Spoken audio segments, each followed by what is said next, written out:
السلام علیکم، welcome to H S Islamic stories. آج کے واقعے کا موضوع ہے دو قبروں کا عذاب۔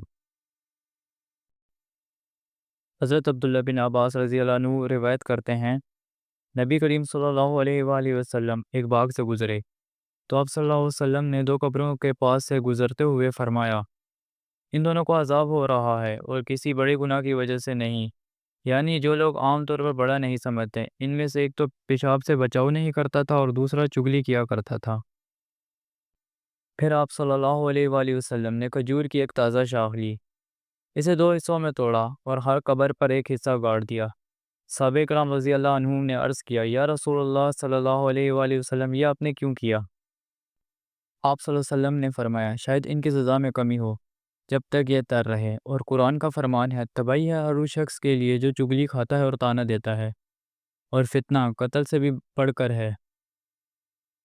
سبق: چگلی، فتنے والی باتیں پھیلانا یا لوگوں کی باتیں آگے کر کے جھگڑا کروانا بہت بڑا گناہ ہے۔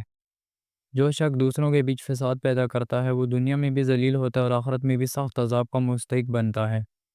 زبان کی حفاظت ایمان کا حصہ ہے۔ چینل کو لائک، سبسکرائب اور شیئر کر دیں ایسی مزید ویڈیو دیکھنے کے لیے۔